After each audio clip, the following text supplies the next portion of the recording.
అందరికీ నమస్కారం. గీతమ్మ కథల ప్రపంచానికి స్వాగతం. నేను మీ గీతావాణి. ఇప్పుడు మనం వాసిరెడ్డి సీతాదేవి గారి మరీచికను ఆస్వాదిస్తున్నాం. ఈ రోజుతో మరీచిక ముగియనున్నది. ఈ రచన మరియు నా ప్రజెంటేషన్ మీకు నచ్చినట్లయితే లైక్ చేయండి, మీ స్నేహితులకు సన్నిహితులకు షేర్ చేయండి మరియు సబ్స్క్రైబ్ చేసుకొని ఛానల్ అభివృద్ధికి సాయపడండి. ఇప్పుడు గత భాగంలో జరిగిన కథను తెలుసుకుని 10వ మరియు చిట్ట చివరి భాగంలోకి ప్రవేశిద్దాం. ఆ రోజు అర్ధరాత్రే వర్గశత్రువు నిర్మూలనకి ముహూర్తం పెట్టుకున్నారు తీవ్రవాదులు. ప్రతిభతో కలిసి నడుస్తున్న తోటి కామ్రేడ్ ఉషా సుందరం పట్ల తన అయిష్టాన్ని, ద్వేషాన్ని ప్రతిభ వద్ద వ్యక్తం చేస్తుంది. సుందరం, సుజాతల పట్ల ఉషకు అసూయ అనుకుంటుంది ప్రతిభ. కొండ ఎక్కడం ప్రతిభకు ఎంతో ప్రయాసగా ఉంటుంది. ఆమెకు సత్యం సహాయపడతాడు. వర్గశత్రువు ఇంటి ఆనుపానుల్ని గురించి జట్టు సభ్యులంతా తెలుసుకుంటూ ఉంటారు. ప్రతిభ ఏవేవో ఊహల్లోకి జారిపోతుంది. ఇక్కడ శబరి, హిప్పీల్లో కలిసిపోయిన శబరి స్వయంగా తండ్రి ఎదుటికే వచ్చి 1 రూపీ అంటూ యాచిస్తుంది. తండ్రిని నిదానంగా గుర్తించి ఆమె వేగంగా తప్పుకుంటుంది అక్కడి నుండి. తండ్రి రంగారావు కూడా ఆమె శబరి ఏమో అనుకుంటూ అనుమానపడతాడు. డ్రైవర్ సుబ్బన్న కూడా అలాగే అనుకుంటాడు. కూతురు కోసం అర్ధరాత్రి వెళ్ళి చూసి వస్తారు. సరి అయిన సమాచారం దొరకక మరుసటి రోజు ఉదయం వెళ్ళి మరలా విచారించాలనుకుంటారు. ఈలోగా రంగారావు చెల్లెలు మరణించినట్లుగా టెలిగ్రామ్ వస్తుంది. బహుశः శబరి కథకు ఇదే అంతమేమో. ఇక ప్రతిభ, జ్యోతి కథ ఎలా మలుపు తిరిగిందో ఈ 10వ మరియు చిట్ట చివరి భాగంలో తెలుసుకుందాం. ఈ వివాదాస్పద రచనను గురించిన మరికొంత సమాచారం మరి ఒక ప్రత్యేక భాగంలో ఇవ్వగలను. ఆసక్తి ఉన్నవారు పరిశీలించవచ్చు. దూరంగా జీప్ హెడ్లైట్స్ వెలుగు కనుమరుగైపోతున్నది. కాలువలో మోకాల్లోతు నీటిలో కూర్చున్న ప్రతిభ మెల్లగా లేవటానికి ప్రయత్నం చేసింది. బురదలో కూరుకుపోయిన బూటు కాళ్లను పైకి గుంజుకొని నిలబడి వంగి కాలవ కట్ట మీదుగా చూసింది. పోలీస్ జీపులు వంతెన దాటి రోడ్డు మలుపు తిరిగి పోతున్నాయి. కామ్రేడ్, ఇక మనకు ప్రమాదం లేదు. మనం కాలువ దాటి వెళ్ళొచ్చు. ఓకే. సత్యం బురదలో కూరుకున్న కాళ్లను కూడదీసుకుని అతి ప్రయత్నం మీద నిలబడ్డాడు. అడుగు తీసి వెయ్యబోయి నీళ్లలో విరుచుకుపడిపోయాడు. ఏమైంది కామ్రేడ్? ప్రతిభ ఆదుర్దాగా అడిగింది. నా కుడికాలు పట్టుతప్పిపోతున్నది. సత్యం మళ్ళీ లేవటానికి ప్రయత్నించాడు, కానీ కాలుకు బలం చిక్కటం లేదు. సగం వరకు లేచి మళ్ళీ బురదలో కూలబడ్డాడు. సత్యం ప్రతిభను ఆసరాగా చేసుకుని నిలబడగలిగిన సత్యం కాలు ముందుకు వేయలేకపోతున్నాడు. సత్యం, ఏమైంది? మసక వెన్నెల్లో ప్రతిభ సత్యం కాలు కేసి చూసింది. మోకాలకు పైన బురదతో కలిసిన ఎర్రటి డాగులు కాకి ప్యాంటు మీద కనిపించాయి. కాలువ నీరు ఎర్రగా ఉంది. ప్రతిభ గుండెలు జారినాయి. తుపాకీ దెబ్బకు సత్యం గాయపడ్డాడు. మోకాలు పైన గుండు దూసుకుపోయింది. ప్రతిభ సత్యానికి కుడివైపుకు జరిగి అతని నడుం పట్టుకొని కాలువలో నుంచి బయటికి నడిపించసాగింది. ప్రతిభ భుజం మీదకు ఒరిగి తన కుడి చెయ్యి ఆమె మెడ చుట్టూ వేసి అతి కష్టంగా సత్యం కాలువ దాటాడు. కామ్రేడ్ ప్రతిభ, అటు చూడు, మళ్ళీ జీపులు తిరిగొస్తున్నాయి. వాళ్ళు ఇంకా మన కోసం వెతుకుతూనే ఉన్నారు. నేను త్వరగా నడవలేను. నువ్వు తప్పుకోవడం మంచిది. ప్రతిభ భుజం మీద నుంచి చెయ్యి తీసి నిలబడ్డాడు సత్యం. నోనో, నువ్వు ఇక్కడుండటం ప్రమాదకరం. వాళ్ళు ఈ ప్రాంతానికి వచ్చేసరికి మనం తాడితోపులోకైనా వెళ్ళాలి. ప్రతిభ సత్యం రెక్క తన భుజం మీద వేసుకుని ముందుకు నడిచింది. సత్యం అడుగు తీసి అడుగు వేయడానికి యమయాతన పడుతున్నాడు. ప్రతిభ సత్యం బరువులో కొంతైనా మోస్తూ ముందుకు సాగిపోతున్నది. పసుపు తోట దాటారు, చామంతి పూల తోట దాటారు, కంది చేను దాటారు, తాటి తోపులోకి వచ్చి ఆగారు. ప్రతిభ ధైర్యం, ఓపిక, పట్టుదల చూసిన సత్యం చకితుడైపోయాడు. ఈ అమ్మాయికి ఇంత శక్తి ఎక్కడి నుంచి వచ్చిందో. తాటితోపులో చేరిన వాళ్లకు దూరంగా కాలువ అవతల ఉన్న రోడ్డు మీద పోలీస్ జీపులు ఆగడం కనిపించింది. అలా 5 నిమిషాలు ఆగి ఆ తర్వాత జీపులు ఊరి వైపు కదిలిపోయినాయి. వాళ్ళు కాలువ దాటలేదు, పర్వాలేదు. మనం తెల్లవారేసరికి లోయ దాటి కొండ దిగువకు చేరగలిగితే అడవిలోకి తప్పుకోవచ్చు, కానీ నేను ఈ కాలుతో నడవలేను. నువ్వు ముందు వెళ్ళిపోవటం మేలనుకుంటాను. ప్రతిభ సత్యం మాటలు విని విననట్టే ఊరుకుంది. తాటి చెట్టుకు చేరబడి కూర్చున్న సత్యం ప్రతిభ కేసి ఆశ్చర్యంగా చూశాడు. ఏమిటి ఈ పిల్ల మొండి ధైర్యం? తనను అంత దూరం ఎలా మోసుకుపోవాలనుకుంటుందో. ప్రతిభ సత్యం గాయపడ్డ కాలు బూట్ లేసి విప్పింది. బూటు తీసింది. నడుంకు ఉన్న బెల్ట్ వదులు చేసింది. ప్యాంట్ లాగి పక్కన పడేసింది. కిట్ బ్యాగులో నుంచి టార్చ్ లైట్ తీసి గాయాన్ని పరిశీలనగా చూసింది. వాటర్ బాటిల్లో మిగిలి ఉన్న నీటితో గాయం కడిగి కట్టుకట్టింది. ప్యాంట్ తొడిగి బెల్ట్ బిగించి సత్యాన్ని లేవదీసి నిలబెట్టింది. అంతవరకు మంత్రముగ్ధుడిలా చూస్తూ కూర్చున్న సత్యం ఆమె భుజం మీద ఆనుకుని నడవసాగాడు. తాటితోపు దాటి డొంకలోకొచ్చారు. ప్రతిభ, మనం డొంకన నడవడం శ్రేయస్కరం కాదు. ఈ డొంకన పోలీస్ జీప్ రావటానికి అవకాశం ఉంది. అడ్డం పడి వెళ్ళడం మంచిది. పొదల్లో కంచెల్లో నువ్వు ఎలా నడవగలవు? నేను నడవగలనా లేదా అనే ప్రశ్న కాదు. నడవగలిగినంత దూరం నడుస్తాను, ఆ తర్వాత నువ్వు వెళ్ళిపోవాలి. ఏమిటి సత్యం, మాటి మాటికి అలా అంటావే? నిన్ను వదిలి నేను వెళ్ళను, ముమ్మాటికి వెళ్ళను. ప్రతిభ కంఠం వణికింది. ఓకే. సత్యం పెదవుల మీద హాసరేఖలు తొణికిసలాడాయి. తుమ్మల బీడు దాటారు. క్షణక్షణం సత్యం కాలు బరువెక్కిపోతున్నది. ఇనుపగడ్డి కాల్చి అంటించినట్టుగా గాయం మండిపోతూ ఉంది. తన బాధను దిగమింగుకుంటూ బింకంగా నడుస్తున్నాడు సత్యం. తన మెడ చుట్టూ వేసిన సత్యం చేతిని పట్టుకుని ప్రతిభ వంగి ఊరిగి భారంగా నడుస్తోంది. గచ్చ పొదల్లో నుంచి నడుస్తున్నారు. చంద్రుడు మబ్బుల చాటుకుపోయాడు. ఆ కాస్త వెలుగు కూడా మాయమైంది. తుప్పలు, పొదలు, నేల అన్నీ ఒకటిగా కనిపిస్తున్నాయి. కీచురాళ్ల ధ్వనులు గింగురుమంటున్నాయి. కామ్రేడ్, మన వాళ్ళు ఏమయ్యారో సాలోచనగా అన్నది ప్రతిభ. పాండురంగం తప్పుకోగలిగినట్టున్నాడు. దుర్గయ్య ఎదురు కాల్పులు చేస్తూ తప్పుకోవడానికి ప్రయత్నం చేశాడు. కానీ అతని వెనక నుంచి కూడా కాల్పులు జరిగాయి. పోలీసులు 3 గ్రూపులుగా వచ్చినట్లున్నారు. నేను 5 రౌండ్లు కాల్చాను. ప్రతిభ గర్వంగా ముఖం పెట్టింది. సత్యం పెదవి విరిచాడు. నీరసంగా నవ్వాడు. ప్రతిభ ప్రశ్నార్థకంగా సత్యం కేసి చూసింది. తను 5 రౌండ్లు కాల్చానంటే అలా చూస్తాడే? మన దాడి నిష్ప్రయోజనమైంది. ఎక్కడో దూరంగా చూస్తూ అన్నాడు సత్యం. కారణం ఏమై ఉంటుంది? దానికి అంతగా ఆలోచించాల్సిన అవసరం లేదు. మన దాడి సంగతి ముందుగానే శత్రువులకు తెలిసిపోయింది. మోసం, ఘోరం అరిచినంత పనిచేసింది ప్రతిభ. ఇప్పుడు ఉద్రేకపడితే ప్రయోజనమేముంది? శత్రువులకు సమాచారం ఎవరు అందించి ఉంటారు? మన దాడి గురించి తెలిసిన వాళ్లే, అందులోనూ అన్ని వివరాలు పూర్తిగా తెలిసిన వాళ్లే. లేకపోతే శత్రువు మన దళాన్ని ఇలా ఉచ్చులో బిగించగలిగేవాడు కాదు. అయితే ఆ దుర్మార్గులెవరూ మనలోనే ఉండి ఉండాలి. అందులో సందేహం ఎందుకు? ప్రతిభకు నెత్తిమీద తాటిపండు పడినట్టయింది. ఎవరై ఉంటారు? అది చెప్పలేను. పోనీ ఎవరినైనా అనుమానిస్తున్నావా? అలా అనుమానించడం ఘోరమైన తప్పులకు దారితీస్తుంది. అభిప్రాయ భేదాలున్నంత మాత్రం చేత ఇతరులను అనుమానించకూడదు. మరైతే మనలోనే ఉన్న విప్లవ ద్రోహులను ఎలా పట్టుకోవడం? మన వర్గ శత్రువు కంటే ముందుగా వీళ్లను హతమార్చకపోతే మన విప్లవ పోరాటాల గతేం కావాలి? మనలో దాగి ఉన్న ప్రభుత్వ ఏజెంట్లను, విప్లవ ద్రోహులను ఏరిపారేయాలి. అది ఈనాటి ప్రథమ కర్తవ్యం. కానీ సత్యం ఆగాడు.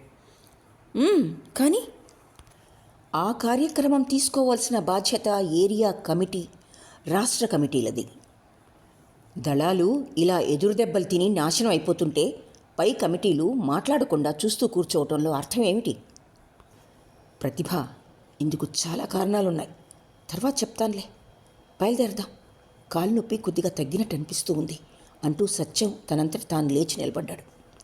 ప్రతిభ సత్యాన్ని అనుసరించి నడవసాగింది. 10 గజాలు నడవగానే సత్యం బాధతో కాలు ఎత్తి పట్టుకుని నిలబడ్డాడు. ప్రతిభ అతని కుడి చెయ్యి తన భుజం మీద వేసుకుని ఆసరాగా నిలబడింది. మళ్ళీ నడక సాగించారు. నీ ఉద్దేశం ఏమిటో ఖచ్చితంగా ఎందుకు చెప్పవు? నా నుంచి ఎందుకు దాస్తున్నావు? ప్రతిభ, నేను నీ నుంచి దాస్తున్నానా? అవును, ఇలాంటి తీవ్రమైన విషయాల్లో కూడా దాపరికం ఏమిటి? నేను నీ నుంచి దాచవలసిన రహస్యం ఏమీ లేదు. అయితే చెప్పు. ఏరియా కమిటీలోనూ రాష్ట్ర కమిటీల్లోనూ కూడా విప్లవ ద్రోహులున్నారనే కదా నీ అభిప్రాయం? ఆ మాట సూటిగా ఎందుకు చెప్పావు? ప్రతిభ కుండ బద్దలు కొట్టినట్టు అడిగింది. సత్యం ప్రతిభ భుజాన్ని నొక్కి ముఖంలోకి చూశాడు. మనం సాయుధ పోరాట పంథాను అంగీకరించి పార్టీ నుంచి చీలిపోయినప్పుడు కుడి ఎడమ భేదాలతో దాదాపు అందరం ఒకే రాజకీయ అవగాహనకు ఆచరణకు కట్టుబడి ఉన్నాం. కానీ ఈనాడు ఆ పరిస్థితి లేదు. మనలో ఎన్నో గ్రూపులు ఏర్పడ్డాయి. 7-8 గ్రూపులుగా చీలిపోయే అవకాశం ఉన్నది. ఈ విభేదాలు రాష్ట్ర వ్యాపితంగానూ దేశవ్యాపితంగానూ వచ్చాయి. జాతీయ అంతర్జాతీయ పరిస్థితులు కొంతవరకు కారణంగా వ్యక్తిగత అభిప్రాయ భేదాలు దానికి తోడైనాయి. కమిటీ స్థాయిలో ఉన్న రాజకీయ సాయుధ పోరాటాన్ని విస్తృతం చేయాలనుకుంటూ ఉంటే మరో వర్గం వ్యక్తిగత హత్యా విధానాలను పూర్తిగా వదులుకోవాలని అంటున్నారు. మరో వర్గం మధ్య మార్గంలో నడవాలని అంటున్నారు. ఇప్పటికే మన నుంచి పూర్తిగా విడిపోయిన వాళ్ళు ఈ 3 వర్గాలు కూడా సరైనవి కావు అంటున్నారు. కామ్రేడ్, ఏమిటిది? నాకు మతిపోతున్నది. అసలు మన పంథా ఏమిటి? మనం ఎటుపోతున్నట్టు? ప్రస్తుతం మనం శత్రువుకు చిక్కకుండా తప్పించుకొని పోతున్నాం. అడవిలో తలదాచుకోవటానికి పోతున్నాం. కామ్రేడ్, హాస్యానికి ఇది సమయం కాదు. నేను అడిగింది ప్రస్తుత మన రాజకీయ పంథా ఆచరణలో ఏమిటని, స్ట్రాటజీ అండ్ టాక్టికల్ లైన్ ఏమిటని. ఇంతవరకు నువ్వు చెప్పింది విన్నాక నాకు అంతా అగమ్య గోచరంగా ఉంది. ఇంకా వినాలని ఉందా? వింటే నీకు మతి కూడా పోతుంది. ఈరోజు మన గ్రూపులు కొన్ని వ్యక్తుల పేర్లతోనే పిలువబడుతున్నాయి. ఒక మహత్తర విప్లవ సాయుధ పోరాట కార్యక్రమాన్ని అంగీకరించి నీలాంటి నాలాంటి యువతీ యువకులు, విద్యార్థులు, మేధావులు ఈ ఉద్యమంలోకి వచ్చారు. అందులో చాలా భాగం నీలాగే అయోమయ స్థితిలో ఉన్నారు. ఈ పరిస్థితిని అదను చూసుకుని శత్రువు మన మీద అన్ని విధాల అన్ని మార్గాల్లోనూ దాడిని విస్తృతం చేశాడు. శత్రు దాడికి తట్టుకోలేక, వాళ్ళు పెట్టే చిత్రహింసల్ని భరించలేక మనలోని అనేక మంది జారిపోతున్నారు, పారిపోతున్నారు, శత్రువుకు ఏజెంట్లుగా తయారవుతున్నారు.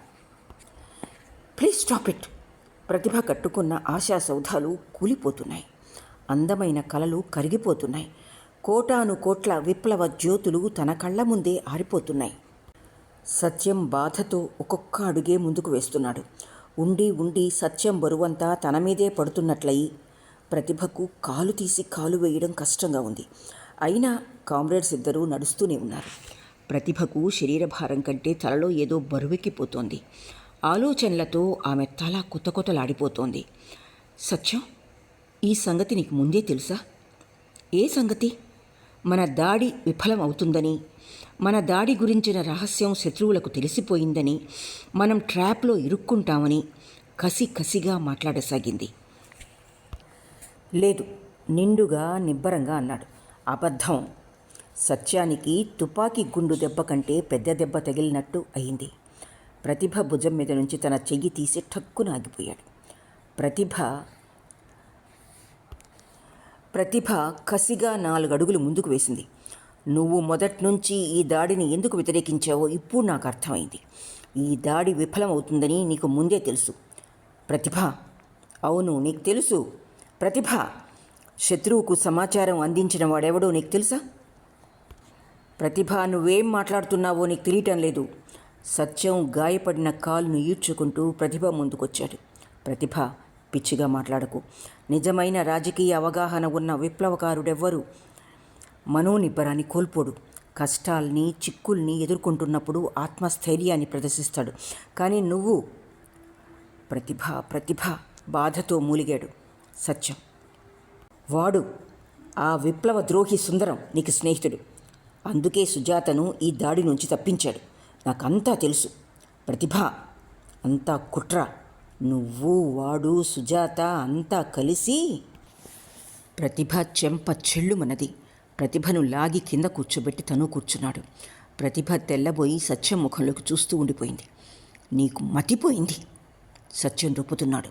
నోటికి వచ్చినట్టల్లా మాట్లాడుతున్నావు కోపంగా మళ్ళీ అన్నాడు. ప్రతిభ మౌనంగా కూర్చున్నది.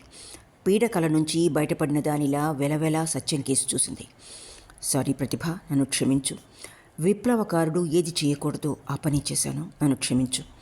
ప్రతిభ తల వంచుకుని నేల తులసి మొక్కను కసిగా పీకింది. ఆకులు దూసిపోస్తున్నది. ప్రతిభ, ప్రశాంతంగా ఆలోచించు. మన దాడి రహస్యం శత్రువుకు తెలుసుననే విషయం నాకు ముందే తెలిస్తే ఈ దాడిలో నేనెందుకుంటాను? ఒకసారి నా వంక చూసి చెప్పు. తెలిసి నిన్ను నేను చేతులారా శత్రువుకు బలి ఇవ్వడానికి తీసుకెళ్తానా? ఇంతమంది దళ సభ్యుల్ని మృత్యువుకు అప్పగిస్తానా? నేను నిజంగా సుందరాన్ని అనుమానించి ఉంటే ఆ రోజే మన క్యాంపులోనే చెట్టుకు వేలాడగట్టి ఉరితీసేవాణ్ణి. మన దళ సభ్యులకు ఆ హక్కు ఉన్నది. రెనగేట్స్, శత్రువు ఏజెంట్లు దళాలకు చిక్కితే అక్కడికక్కడే హతమార్చాలి. అందులో ఎవరికీ అభిప్రాయ భేదం లేదు, సందేహం అంతకన్నా లేదు. పోతే ఎటొచ్చి మనలో ఒకటిగా ఉంటున్న వాడిని విప్లవ ద్రోహిగా నిర్ణయించడం ఎలా? ఖచ్చితమైన ఆధారాలు లేకుండా నిర్ణయాలు తీసుకుంటే ఘోరమైన తప్పిదాలకు దారితీస్తాయి. రాజకీయ పంథ ఆచరణల్లో భిన్నాభిప్రాయాలున్న వాళ్ళు ఒకళ్ళనొకళ్ళు విప్లవ ద్రోహులుగా చిత్రించుకుని ఒకరినొకరు నరుక్కోవచ్చు. ఎన్నో గ్రూపులు, విభేదాలు ఉన్న ఈ దశలో ఇలా జరగటానికి కూడా అవకాశాలు లేకపోలేదు. ఆ మాటకొస్తే మన దళ రహస్యాలు మనకు తెలియకుండానే శత్రువుకు తెలిసే అవకాశం ఉంది. మన కొరియర్స్ మూవ్మెంట్స్ పసికట్టి శత్రువు మన మీద దెబ్బతీయొచ్చు. అనాలోచితంగా, అశ్రద్ధతో, అజాగ్రత్తతో మన వాళ్ళు చేసిన పని కానీ, ఆడిన మాట కానీ పీకల మీదకు తీసుకొచ్చే ప్రమాదం కూడా ఉంది. అలాగే ఏం ప్రతిభ, వింటున్నావా? సత్యం ఆగి ప్రతిభ ముఖంలోకి చూస్తూ అన్నాడు. ప్రతిభ సత్యానికి దగ్గరగా జరిగి అతని భుజం మీద చెయ్యేసి అన్నది. మనం సాయుధ పోరాటానికి పిలుపు ఇవ్వగానే నిరాశ నిస్పృహల్లో ఉన్న అనేక మంది యువకులు ఉత్తేజితులై మన వైపుకు వచ్చారు. అంతకుముందు నుంచి కమ్యూనిస్టు ఉద్యమంలో ఉన్న వాళ్లతో పాటు కొత్త వాళ్ళు కూడా వచ్చారు. పాత వాళ్ళు కొందరు కొన్ని అవలక్షణాలతోనూ వచ్చారు. వ్యక్తిగత బలహీనతలు, సరైన రాజకీయ అవగాహన లేకపోవటమే మన ఉద్యమానికి అవరోధంగా ఉన్నాయి. ఇందులో గాలివాటుకు వచ్చిన వాళ్ళు కూడా ఉన్నారు. వీళ్ళందరినీ తీర్చిదిద్దుకునే అవకాశం మనకు లేకపోయింది. విప్లవ నినాదం ఇచ్చినంత మాత్రాన సిద్ధాంతవేత్త ఎలా కాడో అలాగే తుపాకీ పట్టుకున్నంత మాత్రాన విప్లవకారుడు కాలేడు. అందువల్ల నువ్వు సుందరాన్ని అనుమానించడం, సుజాతను ద్వేషించడం సరికాదు. కామ్రేడ్, మన దాడిని గురించిన రహస్యం శత్రువుకు ముందే తెలిసిపోయిందని, అది మన వాళ్ళు చేసిన పని అని నువ్వే అన్నావుగా? అవును, అది నా ఖచ్చితమైన అభిప్రాయం. దానికి తిరుగు లేదు. మన వ్యూహం గురించి తెలియకపోతే శత్రువులు అంత పకడ్బందీలా మనల్ని చుట్టుముట్టలేరు. మనం వచ్చిపోయే మార్గాలు తెలుసు వాళ్ళకి. మనం ఎంతమంది వెళ్తున్నామో కూడా వాళ్ళకు తెలిసే ఉండాలి. లేకపోతే అంత ధైర్యంతో తెగింపుగా చుట్టుముట్టలేరు. ప్రమాదం లేని స్థావరాన్ని చూసుకుని వీలైనంత దూరం నిలబడి కాల్పులు సాగిస్తారు మామూలుగా. మనం ఒక సిద్ధాంతం కోసం జీవితాలను బలి ఇవ్వటానికి సిద్ధమైన విప్లవకారులం. పోలీసులు జీతపురాళ్ల కోసం జీవితాలు అమ్ముకున్న మామూలు సగటు మనుషులు. అక్కడే ఉన్నది తేడా అంతా. అయితే మనలో ఉన్న విప్లవ ప్రతిఘాతకుల్ని గుర్తించడం ఎలా? అది కాలమే నిర్ణయిస్తుంది. ఎంతో కాలం విప్లవ ద్రోహి మనల్ని మోసం చేయలేడు. ఏదో ఒకరోజు బయటపడి తీరతాడు. ఆధారాలు, రుజువులు దొరుకుతాయి. అప్పుడే వాళ్ళు శిక్షను అనుభవిస్తారు. ఈ లోపల మన దళాలు దెబ్బతిని సాయుధ పోరాటం అణచబడితేనో? నిట్టూర్పు విడిచింది ప్రతిభ. విప్లవ ద్రోహులు, రెనగేట్స్ వల్ల విప్లవ పోరాటాలు సమసిపోవు. తాత్కాలికమైన అడ్డంకులు, నష్టాలు కలుగుతాయి అంతే. ప్రజలు సాయుధ పోరాటాన్ని ఆదరించకపోతే విప్లవం వీగిపోతుంది. ఒక్క క్షణం ఆగి మళ్ళీ చెప్పసాగాడు. ప్రజలు ఆదరించడమే కాదు, ప్రజలు మన పోరాటంలో భాగస్వామ్యులు అయినప్పుడే మన ఉద్యమం నిలబడుతుంది. లేనినాడు నీళ్లు కారిపోతుంది. వ్యక్తుల త్యాగాలు, ద్రోహాలు మాత్రమే చరిత్రలో మిగిలిపోతాయి. తెల్లవారటానికి ఇంకా 3 గంటలే ఉన్నది. తెల్లవారే లోపున లోయలోకి చేరుకోవడం కష్టం అనుకుంటాను. ప్రతిభ లేచింది. సత్యాన్ని లేవదీసి నిలబెట్టింది. బాధతో కుంటుకుంటూ ప్రతిభ భుజం మీద బరువు మోపి నడక సాగించాడు సత్యం. తెల్లవారేసరికి లోయ చేరగలమా? ఇంకా ఎంత దూరం ఉంది? భారంగా అడుగులు వేస్తూ అడిగింది ప్రతిభ. ఇంకా 9 మైళ్ళు ఉంది సత్యం చెప్పాడు. 9 మైళ్ళే? ఏమిటి కామ్రేడ్, అంత దూరం నడవలేమంటావా? చైర్మన్ మావో లాంగ్ మార్చ్ని గుర్తు చేసుకో. కరెక్ట్గా గుర్తు చేశావు కామ్రేడ్. తెల్లవారక ముందే కొండ కొనకు చేరుకుంటాం. ఉత్సాహంగా నడవసాగింది ప్రతిభ. సత్యం కాలు రాను రాను బరువెక్కిపోతూ ఉంది. ఆయాసపడుతున్నాడు. అడుగు తీసి అడుగు వేయడం కూడా కష్టం అయిపోతున్నది. బాధ భరించరానిదిగా ఉంది. గాయంలో నిప్పులు కురిసిన మంటలు. ప్రతిభకు కాళ్ళు బరువెక్కిపోయినాయి. మెడలు గుంజుతున్నాయి. గోడలు జారిపోతున్నాయి. ఆమె చేతిలోంచి సత్యం జారిపోతున్నాడు. కళ్ళు తిరిగిపోతున్నాయి. ఒక్కొక్క క్షణం ఒక యుగంలా అనిపిస్తున్నది. 9 మైళ్ళు 90 మైళ్ళ యాత్రలా సాగిపోతున్నది. వేగు చుక్క పొడిచింది. తూర్పున వెలుగు రేఖలు విరిశాయి. కొండ దిగువన నీటి మడుగు దగ్గర సత్యం, ప్రతిభ సొక్కి సోలి పడి ఉన్నారు. ఊపిరి పీల్చడం మినహా శరీరాల్లో మరే కదలిక లేదు. కరకర పొద్దు పొడిచింది. పక్షులు నీరెండలో పరుగులు తీస్తున్నాయి. మడుగులో చేపలు వెండి పువ్వుల్లా త్రుళ్ళి పడుతున్నాయి. ప్రతిభ ప్రతిభ మృదువుగా ప్రతిభ తల నిమ్మెరాడు సత్యం. కళ్ళు తెరిచి ఒకసారి చూసి మళ్ళీ కళ్ళు మూసుకున్నది. ప్రతిభ, మనం ఎక్కడున్నామో ఒకసారి చూడు. నాకు తెలుసు. కొండతామర మడుగు పక్కన మత్తుగా అన్నది కళ్ళు తెరవకుండానే ప్రతిభ. దాని పక్కనే మెటల్ రోడ్డు, ఫారెస్ట్ కాంట్రాక్టర్ లారీలు తిరుగుతున్నాయి అన్నాడు సత్యం.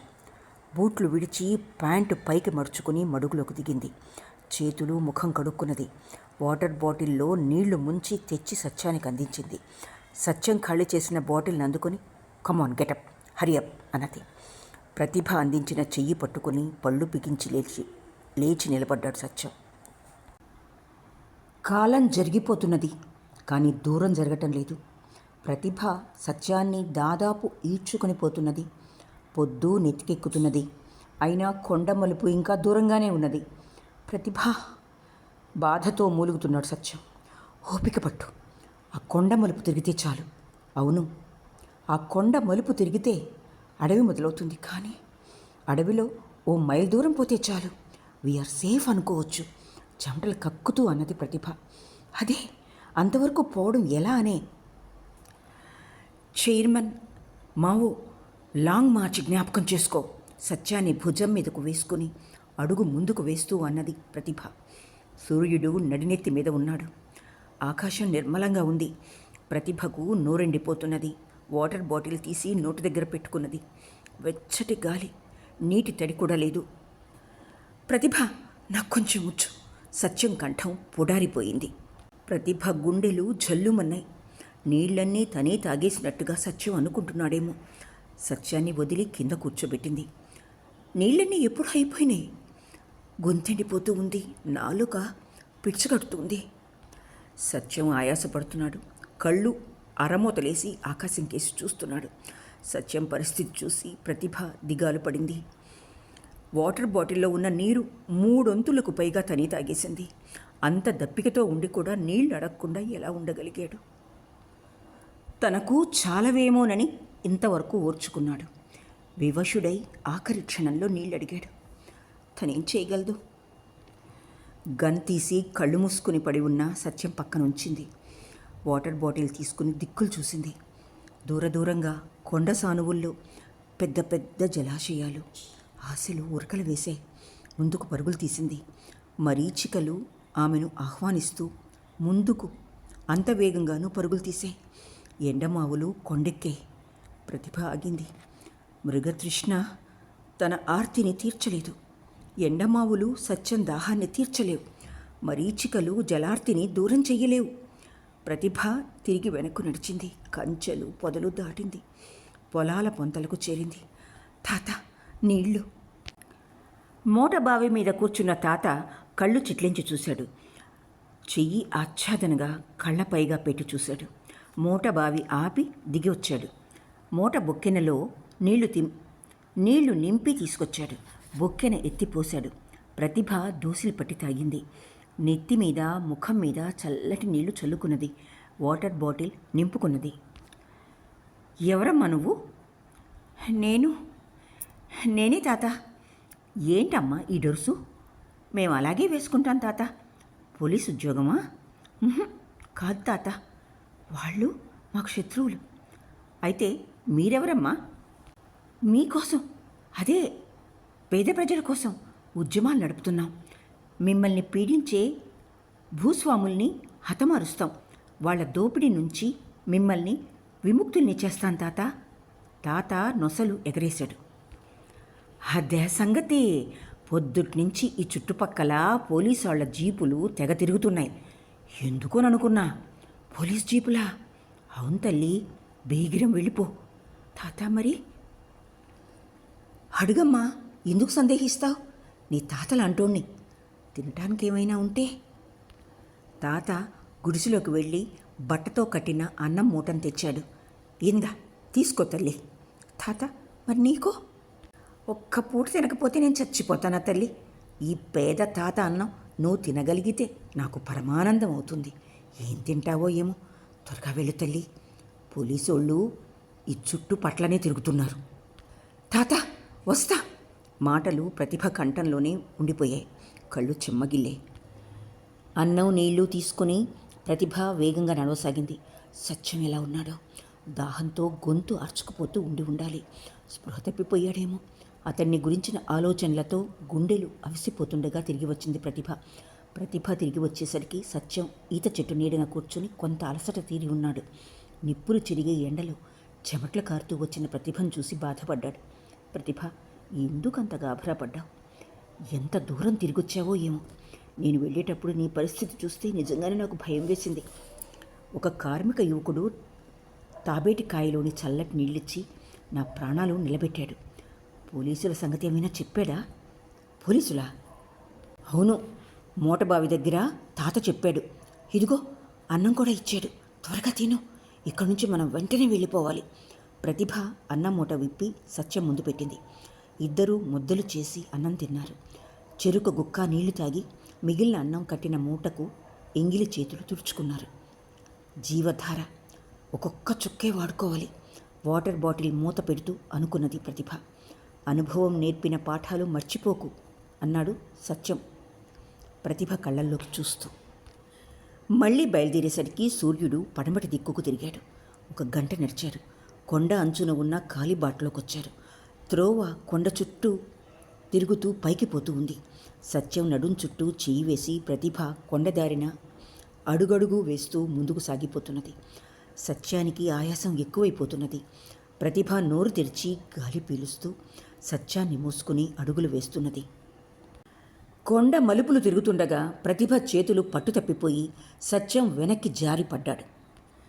కూర్చుందాం, నీకు బాధ తగ్గి మళ్ళీ నడవగలిగినప్పుడే బయలుదేరదాం. ప్రతిభ సత్యాన్ని మళ్ళీ లేవదీసి కొండదారి పక్కన ఉన్న చెట్టు కిందకి చేర్చింది. సూర్యుడు పడమటి దిక్కుకు వాలిపోతున్నాడు. సత్యం ఎర్రగన్నేరు చెట్టు కింద నీరసంగా పడుకొని ఉన్నాడు. ప్రతిభ అతని తల దగ్గర కూర్చుని మంచినీళ్లు అందిస్తుంది.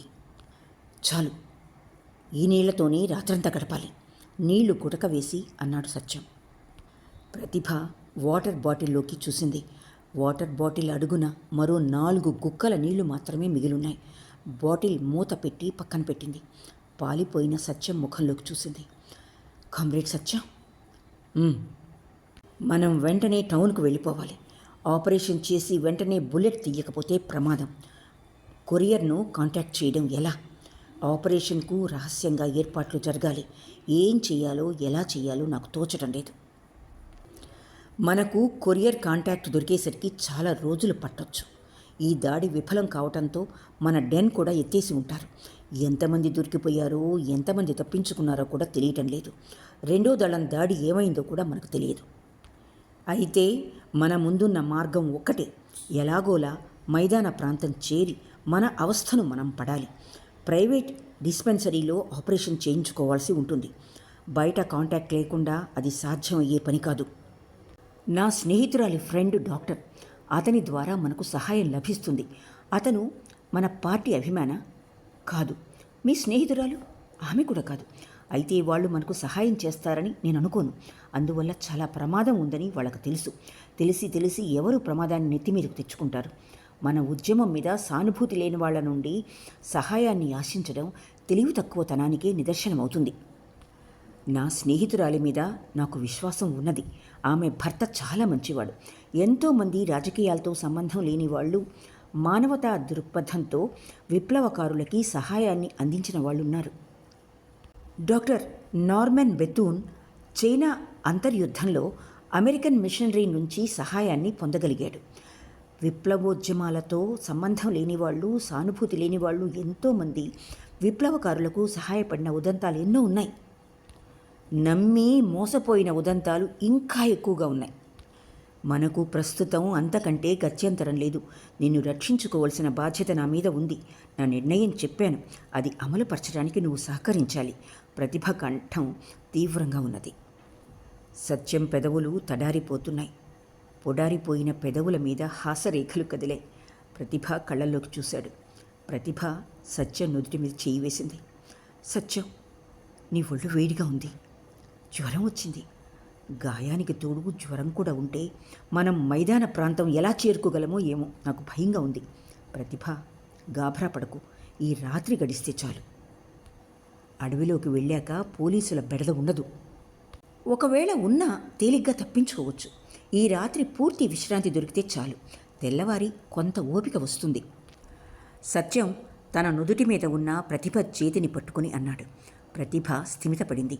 పడమటి కొండల చాటుకుపోతున్న సూర్యుణ్ణి చూస్తూ ఉంది. 1 గంటలో చీకటి పడుతుంది. ఈ రాత్రి ఇక్కడే గడిపి తెల్లవారుజామునే బయలుదేరి అడవిలోకి పోవచ్చు. మరో 2 రోజుల్లో మైదాన ప్రాంతానికి చేరొచ్చు. తన స్నేహితురాలింటికి సత్యాన్ని చేర్చగలిగితే చాలు. అతన్ని ప్రమాదం నుంచి కాపాడగలిగినట్టే. తన స్నేహితురాలి భర్త సత్యాన్ని తప్పక ఆదరిస్తాడు. అవసరమైన సహాయం చేస్తాడు. కానీ ఈ 2 రోజులు సత్యం భూమి మీద ఎలా నిలబడగలడు? ఎలా నడవగలుగుతాడు? తన భుజం మీద సత్యాన్ని మోసుకోపోగలదా? అవును, తను చెయ్యగలదు. ఆపరేషన్ జరిగాక సత్యం సంపూర్ణ ఆరోగ్యవంతుడవుతాడు. కాలు పూర్తిగా బాగుపడి మామూలుగా నడవగలుగుతాడు. మళ్ళీ ఇద్దరూ కలిసి దళంలోకి వస్తారు. వచ్చి ప్రతిభ ఆలోచన హఠాత్తుగా ఆగిపోయింది. సత్యం, అటు చూడు, గాభరాగా అన్నది. దూరంగా ఖాకీ యూనిఫారంలు నేల మీద పాకుతున్నట్లుగా కదులుతున్నాయి. సత్యం లేచి కూర్చున్నాడు. గన్ తీసి పట్టుకున్నాడు. ప్రతిభ కిట్టు, వాటర్ బాటిలు భుజానికి తగిలించుకొని గన్ తీసుకుని నిలబడింది. ముందుకు వంగి సత్యాన్ని లేవనెత్తడానికి ప్రయత్నించింది. ప్రతిభ, నా చెయ్యి వదులు, గట్టిగా అరిచాడు. ప్రతిభ విభ్రాంతితో అతన్ని చూసింది. కామ్రేడ్, ఏమిటిది? వాళ్ళు కొండ దిగువ దాకా వచ్చారు. మరో అరగంటలో కొండ దిగి మనల్ని చుట్టుముడతారు. త్వరగా లే. వాళ్ళెక్కే లోపల మనం కొండ దిగగలిగితే అడవిలోకి తప్పుకోవచ్చు. ప్రతిభ, అవన్నీ నాకు తెలుసు. నా పరిస్థితి ఏమిటో కూడా నాకు తెలుసు. అదుగో అటువైపు చూడు, ఎంతమంది ఉన్నారో. వాళ్ళు కొండ దిగువన కాలిబాటన చుట్టూ తిరిగి కొండ ఆవలి వైపుకు రావడానికి ప్రయత్నిస్తున్నారు. మరొక పోలీసు దళం 2వ వైపు నుంచి కూడా కొండ తిరిగి వస్తూ ఉండాలి. మనకు ఎదురుగా కనిపించే వాళ్ళు నేరుగా కొండెక్కి వస్తున్నారు. వీళ్ళు ముక్కోణపు ముట్టడి వేశారు. సత్యం, అవన్నీ తరువాత ఆలోచించవచ్చు. ముందు మనం తప్పుకోవాలి. లే, త్వరగా లే అంటూ సత్యం రెక్క పట్టుకుని గుంజింది. సత్యం ప్రతిభ చెయ్యి వదిలించుకుని ఆమె ముఖంలోకి చూశాడు. ప్రతిభ, నువ్వు వెళ్ళిపో. ఏమిటి నీ ఉద్దేశం? కోపంగా అడిగింది ప్రతిభ. నువ్వు తప్పుకోవాలి. వెంటనే ఇక్కడి నుంచి వెళ్ళిపో. సత్యం కంఠం గంభీరంగా పలికింది. నిన్ను ఇలా వదిలేశా? అవును, నువ్వు తప్పుకునే అవకాశం నేను కలిగిస్తాను. కొండ ఎక్కి వచ్చే వాళ్లను నేనిక్కడ ఆపుతాను. కొండ చుట్టూ తిరిగి వచ్చే పోలీసుల కళ్ళబడకుండా నువ్వు తప్పుకోవచ్చు. సత్యం తుపాకీ పట్టుకుని కొండరాళ్ల మధ్యగా ఉన్న కాలిబాటలోకి కాలు ఈడ్చుకుంటూ నడిచాడు. ప్రతిభ సత్యాన్ని వెనక నుంచి పట్టుకుని సత్యంతో పాటు నడిచింది. రాళ్ల పక్క తోవలో రాతికి ఆనుకుని జారిగిలబడి కూర్చున్నాడు సత్యం. ప్రతిభ, ఆలస్యం చేయకు, వెళ్ళిపో. నో, నిన్ను వదిలి నేను వెళ్ళను అంటూ సత్యం ముందు కూలబడింది. సత్యం ప్రతిభ బెల్ట్లో ఉన్న మ్యాగజైన్లో నుంచి 4 బుల్లెట్స్ తీసి తన పక్కన పెట్టుకున్నాడు. నీ దగ్గర తుపాకీలో ఉన్నవి కాక మరో 2 బుల్లెట్స్ ఉన్నాయి. అవసరమైతే వాటిని నీ ఆత్మరక్షణకు వాడు. మిగిలిన ఈ 12 బుల్లెట్స్తో పోలీసుల్ని ఇక్కడే చీకటి పడేంత వరకు నిలబెట్టగలను. నీకేం ప్రమాదం లేకుండా చూస్తాను. నువ్వు నిశ్చింతగా తప్పుకోవచ్చు. త్వరగా వెళ్ళిపో. సత్యం, నిన్ను వదిలి నేను ఎలా వెళ్ళగలను? వెళ్ళను. తప్పదు, నువ్వు వెళ్ళిపోవాలి, వెళ్ళి తీరాలి. సత్యం గొంతు కఠినంగా పలికింది. నిన్ను పోలీసులకు ఎరగా పెట్టి నన్ను నేను రక్షించుకోలేను, ప్రతిభ ఖచ్చితంగా అన్నది. ప్రతిభ, ఇది నా ఆజ్ఞ. దళ కమాండర్గా నేను ఆజ్ఞాపిస్తున్నాను. వెళ్ళు. No, I can't do it. Please, you stupid girl, get away from me. Satyam. Pratibha Satyam మీదకు వాలిపోయింది. 2 చేతులతో సత్యాన్ని పెనవేసుకుంది. ప్రతిభ, ప్లీజ్, నా మాట విను. నిన్ను పోలీసులకు అప్పగించలేను. వాళ్ళు నిన్ను చిత్రహింసలకు గురి చేస్తారు. ఆ దారుణాలను, వాళ్ళు పెట్టే చిత్రహింసల్ని ఊహించటమే భయంకరంగా ఉంటుంది. నా మాట విని నువ్వు త్వరగా వెళ్ళిపో. సత్యం ప్రతిభ తల నిమురుతూ అనునయిస్తూ అన్నాడు. నేను నీతో పాటే పోలీసులతో పోరాడతాను. నీకు తోడుగా నీడగా ఉంటాను. ప్రతిభ చేతులు సత్యం చుట్టూ పెనవేసుకుని బిగిసిపోతున్నాయి. పిచ్చిదానా, నువ్వెంత భ్రమలో ఉన్నావు. అదుగో అటు చూడు, వాళ్ళెంతమంది ఉన్నారో. కొండ సగానికి అప్పుడే ఎక్కి వచ్చారు. మన దగ్గర ఉన్న తూటాలు చాలవు. మన రైఫిల్స్ 2, మనం 2, వాళ్ళు 30 మంది దాకా ఉన్నట్టున్నారు. మెషిన్ గన్స్ ఉన్నాయి. మ్యాగజైన్స్ కొద్దీ తూటాలుంటాయి. వాళ్ళు మనల్ని చుట్టుముడతారు. నేను ఆఖరి క్షణం వరకు పోరాడతాను. నన్ను దాటి వెళ్లకుండా చూస్తాను. నిన్ను రక్షించడం నా బాధ్యత, నా ధర్మం. నువ్వు నాకు ఈ అవకాశానైనా ఇవ్వవా? నీకోసం. సత్యం కంఠం ఆర్ద్రమైంది. ప్రతిభ చేతి వేళ్ళు అతని పెదవుల మీద వణికిపోతున్నాయి. ప్రతిభ, ప్లీజ్ వెళ్ళిపో. చెంపల మీద జారుతున్న కన్నీటిని తుడుస్తూ బ్రతిమాలాడు. మెల్లగా ఆమె చేతుల్ని తన నుంచి విడదీశాడు. వెళ్ళు. అడవుల నుంచి గ్రామాలకు వెళ్ళు. చెట్ల మధ్య నుంచి మనుషుల మధ్యకు వెళ్ళు.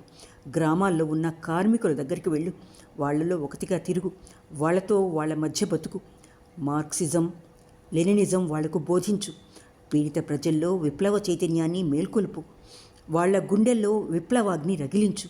నువ్వు వెలిగించిన విప్లవ జ్యోతి కార్మిక కర్షక హృదయాల్లో బడబాగ్నిగా ప్రజ్వరిల్లుతుంది. ఆ అగ్నిలో నుంచే వర్గ పోరాటం ఉద్భవిస్తుంది. ఆ వర్గ పోరాటమే సాయుధ పోరాటానికి నాంది అవుతుంది.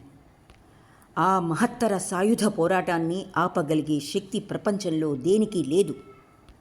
వర్గ శత్రువులు ఆ విప్లవాగ్నిలో మిడతలై మాడి మసి అయిపోతారు. ఈ బూర్జువా ఫ్యూడల్ వ్యవస్థ అంతరిస్తుంది. సామ్యవాద సమాజంలో మనిషిగా బ్రతుకుతాడు.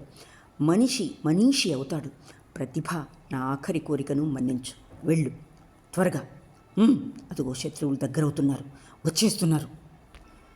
సత్యం చేతిలోని తుపాకీ పేలింది. కొండ మధ్య నుంచి ఒకడు దొర్లిపోయాడు. మిగతా వాళ్ళు ఎక్కడి వాళ్ళక్కడ ఆగిపోయారు. నేల మీద బోర్లా పడుకొని తుపాకుల్ని కొండపైకి ఎక్కుపెట్టారు. కొండలు ప్రతిధ్వనించాయి. ప్రతిభ, వ్యవధి లేదు. త్వరగా తప్పుకో. ఇదిగో విప్లవ సెల్యూట్ అందుకో. సత్యం పిడికిలి బిగించి చెయ్యి ఎత్తి విప్లవాభివందనం చేశాడు. ప్రతిభ మంత్రముగ్ధల సత్యం ముందు నిలబడి పిడికిలి బిగించి సెల్యూట్ చేసింది. కొండలోయ ప్రతిధ్వనించింది. 2వ రౌండ్ తుపాకులు పేలాయి. కొండరాళ్లకు తగిలి తూటాలు వెనక్కు పక్కకు దూసుకుపోతున్నాయి. చెట్ల ఆకుల మధ్య నుంచి బుల్లెట్స్ దూసుకుపోతున్నాయి. ప్రతిభ బిగించిన పిడికిలి ఎత్తి విప్లవాభివందనం చేస్తూ అడుగడుగే వెనక్కు వేస్తోంది. కొండరాతికి ఆనుకొని దెబ్బతిన్న కాలు చాపుకుని శత్రువులపై గురిచూస్తూ తుపాకీ ఎత్తి పట్టుకున్న కామ్రేడ్ సత్యాన్ని కన్నార్పకుండా తదేకంగా చూస్తూ మమతానురాగాలు ఉబికి పొంగి పొరలుతుండగా ప్రతిభ సత్యానికి దూరంగా జరిగిపోసాగింది. కొండ దిగి పరుగులు తీస్తున్న ప్రతిభ గుండెలు మండిపోతున్నాయి. కళ్ళు జ్యోతుల్లా కణకళ్లాడుతున్నాయి. తుపాకుల మూతలకు చెవులు చిల్లులు పడుతున్నాయి. ఒక తుపాకీ పేలింది. ప్రతిగా ఎన్నో పేలాయి. లోయకేసి పరుగు తీస్తున్న ప్రతిభకు సుదూరంగా కాల్పులు వినిపిస్తూనే ఉన్నాయి. ప్రతిభ మనస్సు తుపాకీ నుంచి విడుదలైన తూటాలా పరుగులు తీస్తున్నది. కామ్రేడ్ సత్యం ఆత్మార్పణ చేసుకుంటున్నాడు. ఎవరి కోసం? తన కోసమే, తన రక్షణ కోసమే. తనను రక్షించడానికి శత్రువుకు అడ్డంగా నిలిచాడు. కామ్రేడ్ సత్యం ఎక్కడ పుట్టాడో ఎక్కడ పెరిగాడో తనకు తెలియదు. ఏ తల్లి కన్నదో ఏ తండ్రి గుండె మీద పారుకాడాడో తెలియదు. కానీ కొండ బండరాళ్ల మీద రక్తాన్ని చిందిస్తున్న కామ్రేడ్ సత్యం, శత్రువుల తూటాలతో చిల్లులు పడుతున్న సత్యం, అతని ఎదలో ఎన్ని మధుర భావాలు, దివ్యానుభూతులు, తీయటి కలలు కరిగిపోతున్నాయో తనకు తెలుసు. శత్రు మధ్యంలో పద్మవ్యూహంలోని అభిమన్యుడిలా నేలకు ఒరిగిపోతున్న సత్యాన్ని, తన అంతరాంతరాల్లో పదిలంగా దాచుకున్న సత్యాన్ని, తన గుండెలకు హత్తుకున్న సత్యాన్ని శత్రువులు చుట్టుముట్టి బాయినెట్లతో ప్రతిభ తల బద్దలైపోతూ ఉంది. పడమటి కొండ చాటున సూర్యుడు అస్తమిస్తున్నాడు. ప్రతిభ కొండ దిగి అడవి ప్రాంతాలకు వచ్చింది. దూరంగా ఒకసారి తుపాకులు పేలిన శబ్దం, అంతే. మళ్ళీ నిశ్శబ్దం, భయంకరమైన నిశ్శబ్దం. కొండ నీడలు అడవిలో పరుచుకుంటున్నాయి. ప్రతిభ చకచకా నడిచిపోతున్నది. విప్లవం వర్ధిల్లాలి దూరంగా వినిపించింది. అవును, అది సత్యం కంఠమే. విప్లవం వర్ధిల్లాలి. కొండలు ప్రతిధ్వనించాయి. ఆ నినాదంతో లోయలు నిండిపోయాయి, చెట్లు ఊగిపోయాయి, కొండవాగు పొంగింది. విప్లవం! తుపాకీ ప్రేలిన ధ్వనిలో కలిసిపోయింది మాట. ప్రతిభ ఆగిపోయింది. ఆమెతో పాటు కాలం కూడా ఆగినట్టయింది. కామ్రేడ్ సత్యం, జోహార్, జోహార్, జోహార్. ప్రతిభ తల వంచుకొని ఒక క్షణం నిలబడింది. మళ్ళీ నడక సాగించింది. చెట్లు దాటి పుట్టలు దాటి నడుస్తూ ఉన్నది. అహోరాత్రులు నడిచింది అడవిలో. అమరవీరుడు కామ్రేడ్ సత్యం ఇచ్చిన అంతిమ సందేశాన్ని మననం చేసుకుంటూ గ్రామ పొలిమేరలలో కాలుపెట్టింది ప్రతిభ. సమాప్తం. ఇక్కడితో వాసిరెడ్డి సీతాదేవి గారి వివాదాస్పద రచన నిషేధాన్ని ధీటుగా ఎదుర్కొని అజేయంగా నిలిచిన ప్రముఖ రచన మరీచిక పూర్తి అయింది. శ్రోతలు ఈ ప్రసిద్ధ రచనపై మీ అభిప్రాయాలు తెలిపితే చాలా సంతోషిస్తాను. మరో ప్రముఖ రచనతో మీ ముందుకు వచ్చేలోగా గీతావాణికి సెలవు మరి.